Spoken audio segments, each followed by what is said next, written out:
Martes 1 de julio de 2025, bienvenidos a nuestro canal de YouTube, El conocimiento real que lleva a la vida eterna, creado por el mejor teólogo bíblico del planeta, llamado Tito Martínez, de España.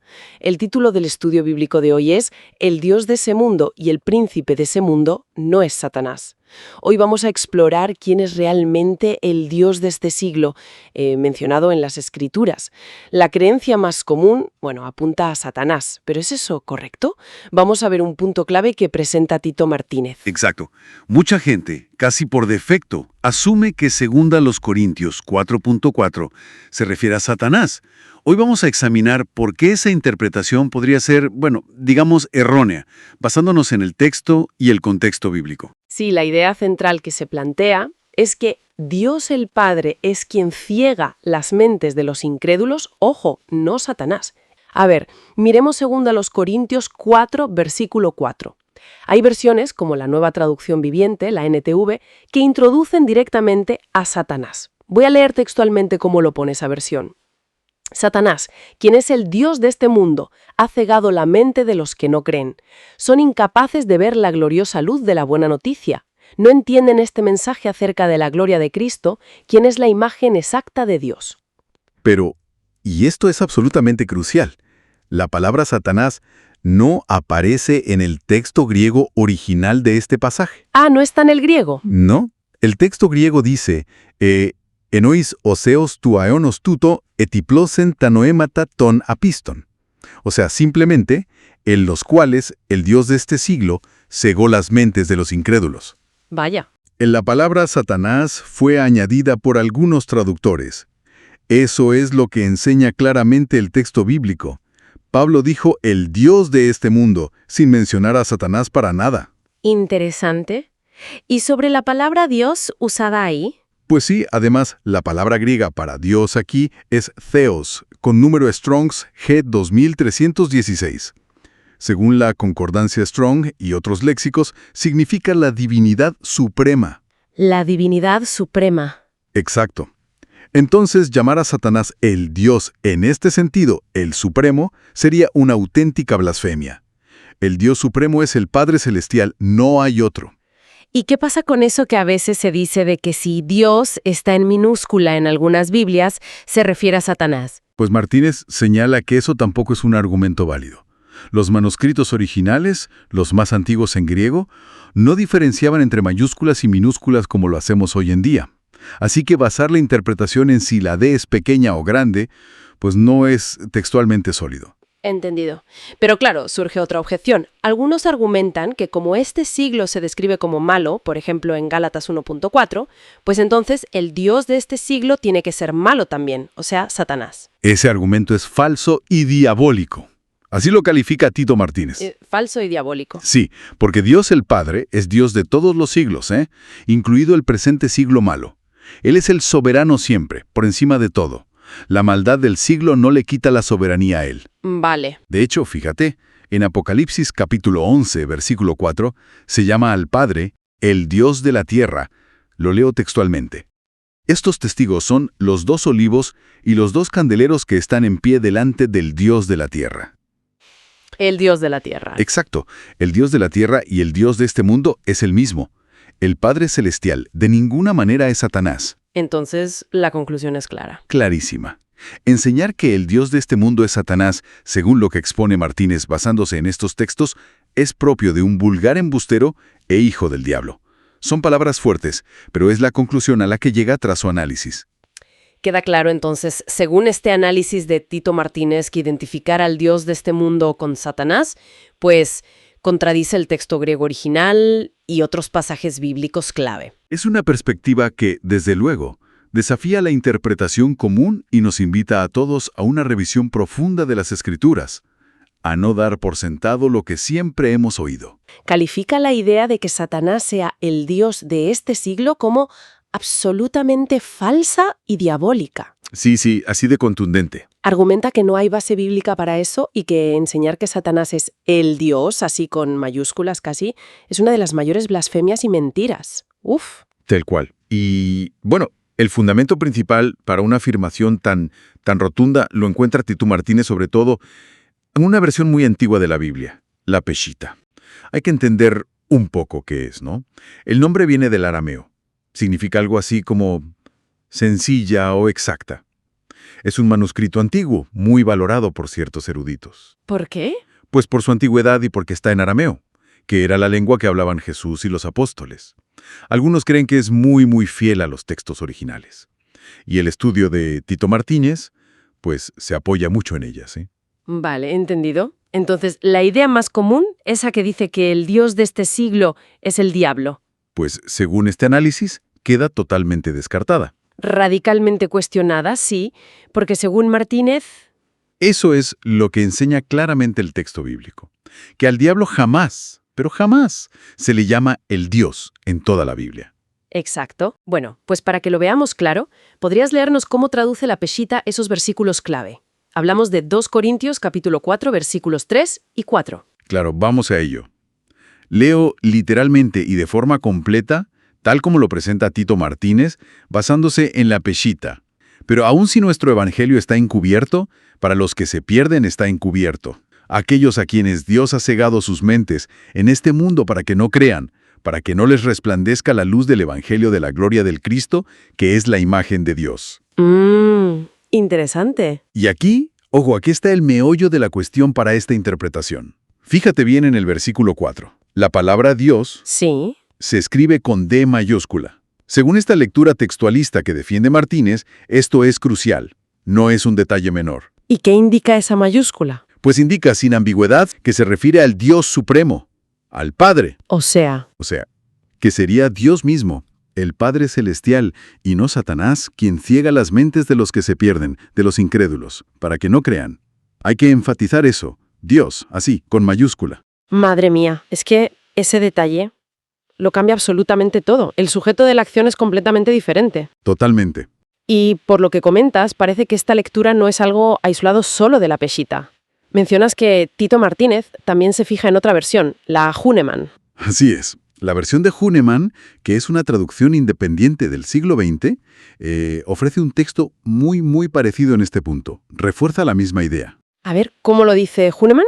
Cito textualmente de Hünemann, según recoge Martínez, en los que el Dios de este siglo ha cegado los sentidos de los increyentes para que no les esplenda la iluminación del Evangelio de la gloria del Cristo, quien es imagen de Dios. Vaya. De nuevo, y hay que enfatizarlo otra vez, Dios con mayúscula, apuntando al Dios supremo, no a otra entidad. Clarísimo. Por lo tanto, resumiendo la idea central que expone Tito Martínez, si hacemos una lectura rigurosa del texto bíblico, apoyándonos sobre todo en la Peshita, pero viendo que hay ecos en otras traducciones, como la Hünemann, la conclusión es que es Dios Padre, el Creador, y no Satanás, quien ciega activamente la mente de los incrédulos de los que habla 2 Corintios 4:4.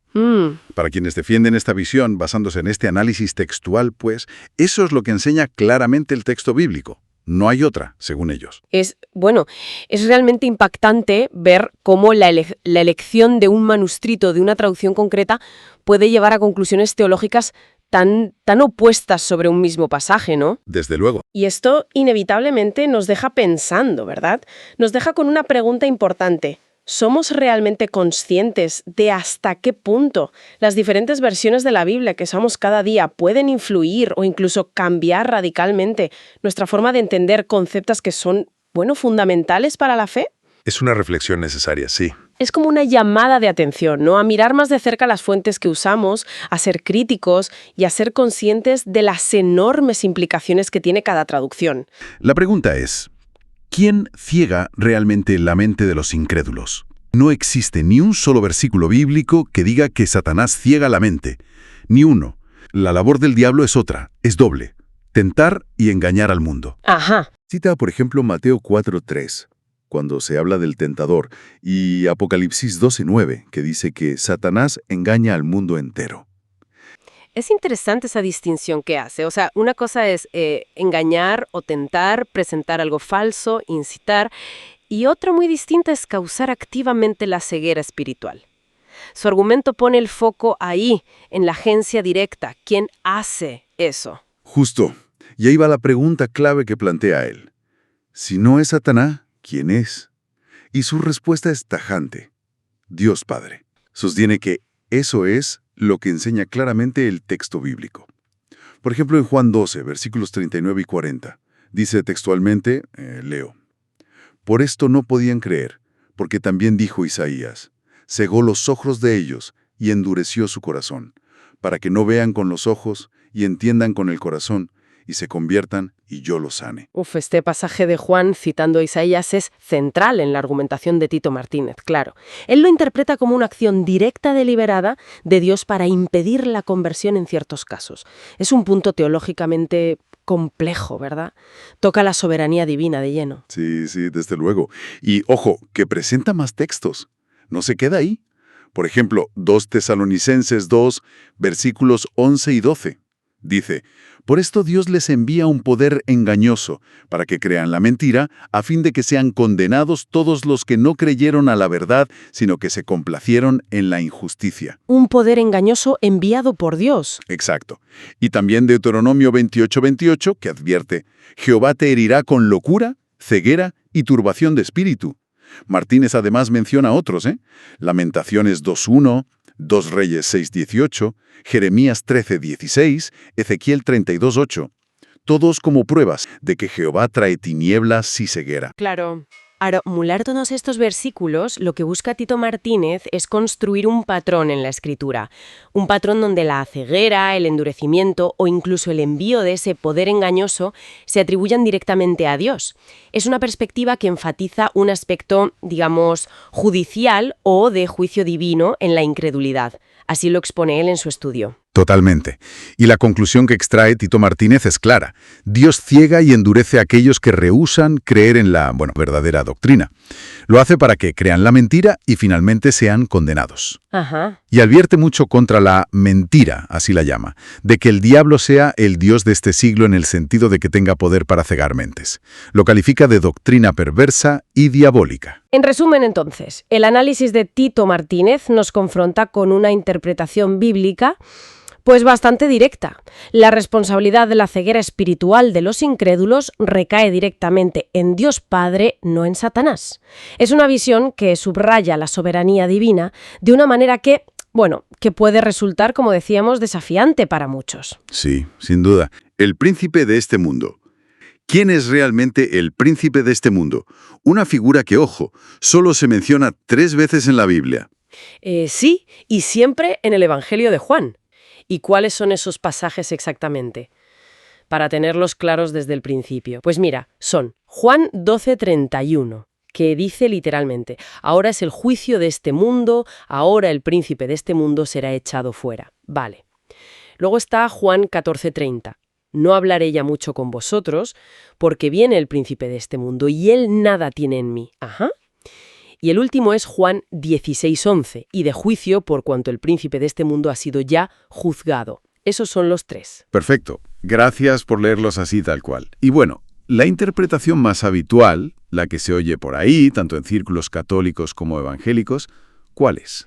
Pues de forma, diría, casi unánime, identifican a este príncipe con Satanás, con el diablo. Vamos, es la lectura estándar, la que se da por sentada. Claro, pero aquí es donde entra Tito Martínez. Y entra fuerte. El texto que estamos viendo califica esa identificación de pura invención. Sí, y no solo eso. Y esto es central en su escrito, que la Biblia nunca dice de forma explícita que este príncipe sea Satanás. Ni en esos 3 versículos, ni en ningún otro sitio. La ausencia de esa conexión directa. Exacto. Sostiene que esa identificación no está ahí, en la letra. Entonces, a ver, según Martínez, ¿de dónde sale esa idea tan extendida, si no está escrita? Pues aquí es donde él introduce un concepto clave, la eisegesis. Eifégesis. Sí, acusa a lo que él denomina el sistema iglesiero apóstata, o sea, de practicarla. ¿Y qué es exactamente la exégesis para él? Pues básicamente meter ideas preconcebidas dentro del texto. O sea, en lugar de hacer exégesis, que sería sacar el significado del texto, es forzar al texto a decir lo que tú ya crees de antemano. Eso es. Él considera que esto es pervertir las escrituras, una forma de retorcerlas para que apoyen doctrinas que para él son falsas. Entiendo. La acusación es seria. Que las corrientes principales, católicas y evangélicas, han impuesto esa lectura de príncipe igual a Satanás sin base textual directa en Juan. Justo eso. Su argumento es que esa conexión no sale naturalmente de Juan 12, 14 o 16, sino que es, bueno, como una capa de pintura que le ha puesto encima ese sistema del que habla. ¿Y en su escrito da alguna pista de quién cree él que era entonces? Sí. Promete revelar quién era realmente esa figura en el contexto del siglo I. Dice que se basa en la Reina Valera 1960 y en traducciones literales del griego. Es fascinante cómo se puede cuestionar algo tan asumido por tanta gente, ¿no? Desde luego. Lo llamativo aquí es cómo se desafía una interpretación con siglos de historia, apoyándose únicamente en que no está escrito literalmente en esos 3 únicos sitios. Entonces, resumiendo el argumento de Martínez que expone el material, durante siglos se ha repetido que el príncipe es Satanás. Pero según él, esa identificación no está escrita textualmente ni en Juan 12:31, ni en 14:30, ni en 16:11. Y él lo considera un error fundamental, propagado por el sistema eclesiástico tradicional. Exacto. Y esto, claro, nos lleva a pensar en cómo se forman y cómo se perpetúan ciertas interpretaciones teológicas, ¿no? Totalmente. Cuánto hay de lectura directa del texto y cuánto de tradición, de inferencia, de lo que siempre se ha dicho. Es una pregunta muy pertinente que plantea este material. Invita a revisar la base de creencias que a veces damos por sentadas. Sí, a volver a la fuente original, digamos. Eso es, a preguntarnos si resisten un escrutinio textual así, directo. Exacto. Vamos a centrarnos en unas palabras de Jesús, que siempre generan debate, ¿verdad? Están en Juan 12:31. La gran pregunta: ¿quién es el príncipe de este mundo? Queremos desentrañar el significado según esa perspectiva. Vamos primero a leer esos versículos clave. Son Juan 12, versículos del 31 al 33. Dicen así: Ahora es el juicio de este mundo. Ahora el príncipe de este mundo será echado fuera. Y yo, si fuere levantado de la tierra, a todos atraeré a mí mismo. Y decía esto dando a entender de qué muerte iba a morir. Es llamativo, cómo Jesús conecta esto del príncipe de este mundo directamente con su propia muerte. Y ojo, no una muerte cualquiera, sino la crucifixión. Y aquí hay un detalle crucial. Ese tipo de ejecución solo la hacía el Imperio Romano. Es una pista que el análisis de Martínez considera, fundamental. Exacto. Esa corrección es vital. Para entender la expresión «el príncipe de este mundo», según la perspectiva que ofrece este estudio, Jesús no habla de algo futuro o etéreo, habla en presente, del aquí y ahora. Se estaría refiriendo, pues, al sistema político-religioso que dominaba en su época. Eso enseña claramente el texto bíblico si lo lees así. Vale, habla del sistema de su época. ¿Y cómo se llega a esa idea de mundo como sistema desde el texto? Pues mira, analizando la palabra griega original, cosmos, que es la G 2889 en Strong. Según la concordancia, sí, significa mundo, claro, pero también tiene el sentido de arreglo ordenado o incluso sistema mundial. Y a ver, en tiempos de Jesús, ¿cuál era el gran sistema mundial? El cosmos que lo ordenaba todo, pues era sin duda el Imperio Romano. Entendido. Cosmos como el sistema romano. Vale. ¿Y qué pasa con príncipe? El arjón. Ahí vamos. La palabra griega es arjón, G758. Strong nos dice que significa primero, ya sea en rango o en poder. Principal, príncipe, gobernante, autoridad. Entonces, si juntamos las piezas según este análisis, el arjón, la autoridad principal de ese cosmos, de ese sistema romano, pues sería el poder principal de la época, la autoridad gobernante. Y en Judea, en ese momento, esa era Roma, el Imperio Romano. El texto bíblico interpretado así apunta claramente a Roma.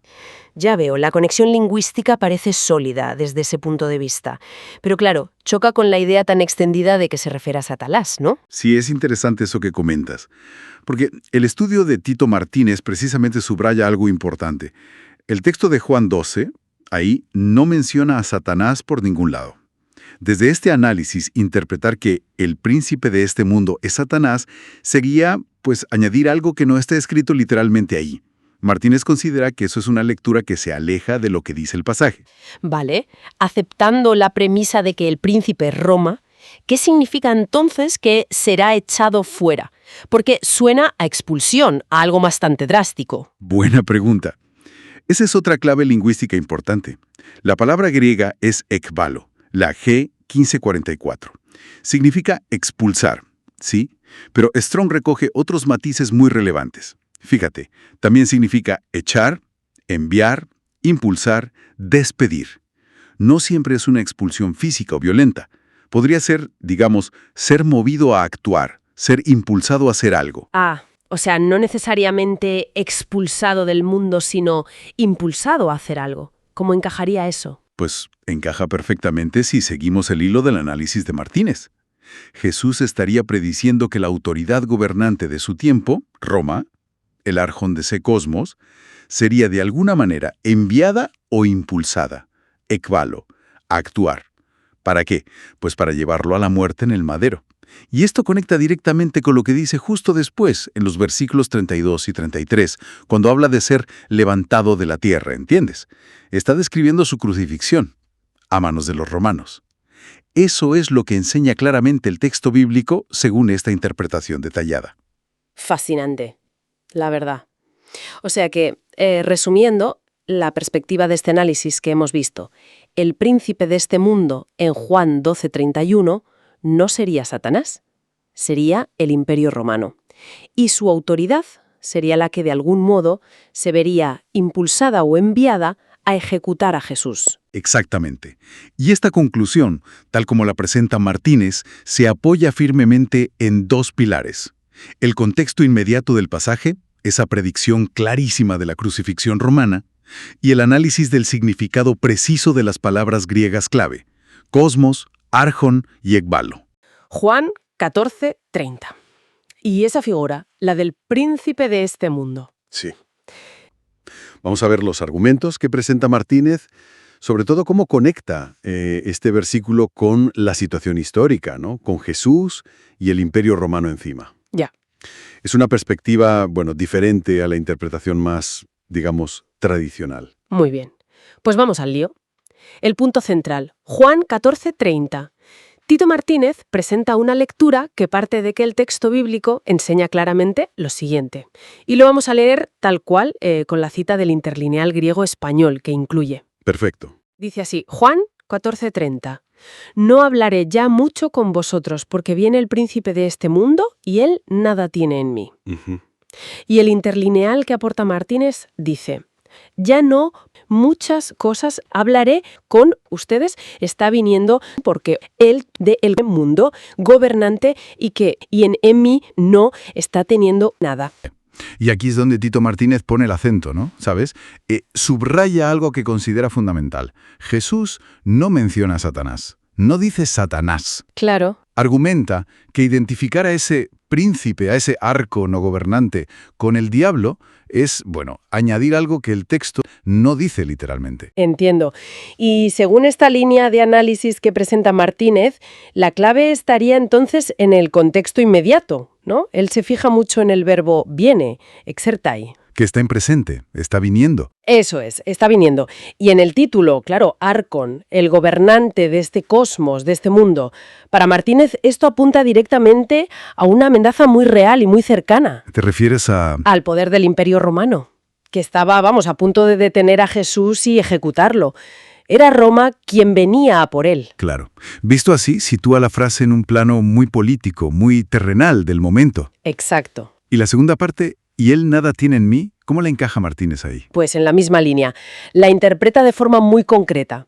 Significaría que Jesús y su reino no formaban parte de esa estructura de poder romana. Ya. que no había conexión ni legitimidad compartida entre la autoridad de Jesús y la del imperio. Ese archón romano no tenía, digamos, nada que ver con él, ninguna parte en él. Entiendo. Tiene su lógica interna, ¿eh? Sí, y para reforzar esta idea, Tito Martínez conecta esto con otro momento crucial, cuando Jesús está delante de Poncio Pilato, el gobernador romano. Ah, claro. Cita Juan 18:36. Vamos a leerlo también, textualmente. Vale. Mi reino no es de este mundo. Si mi reino fuera de este mundo, mis servidores pelearían para que yo no fuera entregado a los judíos, pero mi reino no es de aquí. Ujú. Para Martínez, entonces, este pasaje es como la confirmación de su lectura de Juan 14:30. Si el reino de Jesús no es de este mundo, o sea, de este sistema político terrenal que representa Roma, Claro. entonces el gobernante de este mundo que venía por él y que nada tenía en él, pues tiene que ser, en esta interpretación, la autoridad política y militar de Roma. Justo. El estudio insiste mucho en eso. El texto habla de un arcón del cosmos, un gobernante terrenal, y solo menciona eso. No añade referencias a figuras espirituales. Entonces, resumiendo un poco la perspectiva que nos trae Tito Martínez, ese príncipe de este mundo de Juan 14:30 sería una referencia directa, casi periodística, diríamos, al poder imperial de Roma, Sí, al poder que estaba actuando en ese preciso instante contra Jesús. no a Satanás, como suele interpretarse. Una lectura muy pegada al contexto histórico y político inmediato de la crucifixión. Desde luego. Es una lectura que ancla el texto en una confrontación muy terrenal, muy específica de aquel momento. Sí. Juan 16, versículo 11. El versículo en cuestión, Juan 16:11, dice literalmente, y de juicio por cuanto el príncipe de este mundo ha sido ya juzgado. Un punto clave, que destaca Tito Martínez en su análisis es que Jesús aquí, en este contexto, no menciona explícitamente a Satanás, ni al diablo, nada. Claro, esto es importante. Porque si no lo nombra, pues la pregunta salta sola. ¿A quién se refería entonces? ¿Y qué quiere decir eso de que ha sido ya juzgado? El estudio de Martínez insiste mucho en esto. Identificarlo sin más con el diablo es añadir algo que Jesús aquí no dijo. Y ahí es donde, imagino, el análisis de Martínez se va al original. Justo, al griego. La traducción interlineal, palabra por palabra, del griego al español de esa frase, según la consulta que hizo Tito Martínez, es peri de crisios otio archon tu cosmu tutu que crite. Vale. Y la palabra clave aquí es juzgado, Viene del verbo griego crino. crino. Y supongo que ese verbo tiene matices, ¿no? Que son importantes para esta lectura. Muchísimos. A ver, si consultas una herramienta como la Concordancia Strong, que es como un diccionario súper completo del léxico bíblico original, ves que crino, que tiene el código G2919, significa propiamente distinguir, ¿sí? Pero también, y esto es lo fundamental, decidir. Y por extensión, pues tratar, condenar, castigar, resolver, condenar, determinar. O sea que no es solo juzgar, en plan tribunal, es decidir, castigar, condenar, determinar. Exacto, todos esos matices están ahí. Vale. Entonces, con el texto literal sin mención a Satanás, y estos significados de crino, ¿cómo? ¿Cómo encaja todo esto? ¿Cuál es la interpretación que surge? Pues la conclusión que presenta este estudio, y que argumenta que es lo que enseña claramente el texto bíblico si tenemos todo esto en cuenta, es bastante directa. A ver. El príncipe, la palabra griega es arcón, que se usa para un gobernante, una autoridad, un líder político. El arcón de ese mundo, del cosmos, en ese momento histórico concreto. Era el poder dominante en la Tierra en ese momento, el Imperio Romano. Y, digamos, su representante local, la cara visible de ese poder allí, era Poncio Pilato. Ostras. Claro. O sea, que no habla de una entidad espiritual, sino de... Del poder político terrenal de ese momento, Roma, Pilato. Ah.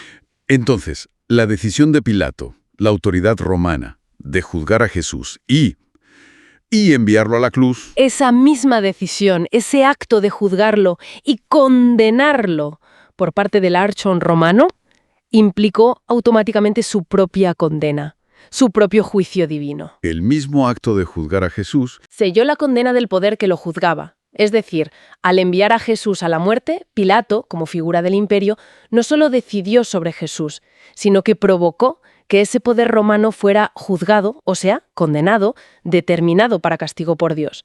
Martínez incluso conecta esto con la caída posterior del imperio como una consecuencia de ese juicio. Entendido. O sea que, resumiendo la perspectiva de este análisis de Tito Martínez, el príncipe de este mundo en Juan 16:11 sería el poder imperial romano de la época. Sí. Y ha sido ya juzgado no significaría un juicio antiguo contra Satanás, sino la decisión y la condena divina sobre Roma, que se activa, digamos, por su papel en la crucifixión. Exactamente esa es la línea argumental. Una interpretación que, intenta anclar el pasaje muy fuerte en el contexto histórico y político inmediato de Jesús. La Judea ocupada, Roma. Y todo apoyado en esos significados del verbo griego krino. Y la insistencia de Martínez en que Jesús nunca enseñó que Satanás fuera ese príncipe concreto de Juan 16:11. Argumenta que esa identificación es posterior. La verdad es que, te deja pensando. Si uno está acostumbrado a la otra visión, Pues sí, es una lectura diferente. ¿Cuánto cambia nuestra forma de leer algunos textos si ponemos más peso en el contexto histórico-político del momento en que se escribieron? algunas objeciones muy comunes. La primera que aborda, por ejemplo, tiene que ver con la tentación de Jesús en el desierto. Ah, sí. Mucha gente dice que las palabras de Satanás ahí, pues demuestran que él es el Dios de este mundo. ¿Y qué dice este análisis en concreto sobre ese momento en Lucas capítulo 4? Pues mira, el análisis lo califica de tergiversación. Es muy tajante en esto. Ajá. Recalca que Satanás nunca dijo ser el Dios de este mundo. A ver, vamos a leer el texto bíblico literal, que es lo importante. Lucas 4, versículos 5 al 7. Dice así: Y le llevó el diablo a un alto monte y le mostró en un momento todos los reinos de la tierra. Y le dijo el diablo: A ti te daré toda esta potestad y la gloria de ellos, porque a mí me ha sido entregada, y a quien quiero la doy. Si tú postrado me adorares, todos serán tuyos. Fíjate, ¿eh? El análisis subraya esto. Satanás ofreció la potestad y la gloria. No el mundo en sí, sino el poder y la gloria. Cierto. Y dice que le fue entregada. O sea, reconoce que no es suya por derecho propio, sino que alguien se la dio, y que él la puede dar a quien quiera. En ningún momento dice, soy Dios.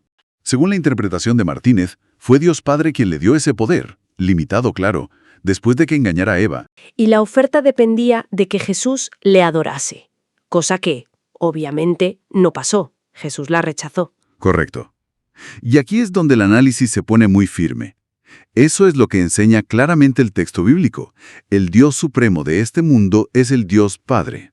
No es Satanás. De hecho, Tito Martínez usa una imagen fuerte. Lo describe como una simple marioneta usada por Dios para probar a la gente. Vaya. Y añade algo bastante duro. Dice que solo un hijo del diablo o un enfermo mental, son sus palabras, enseñaría que Satanás es el Dios supremo de este planeta. Uf, sí, es una afirmación contundente, desde luego.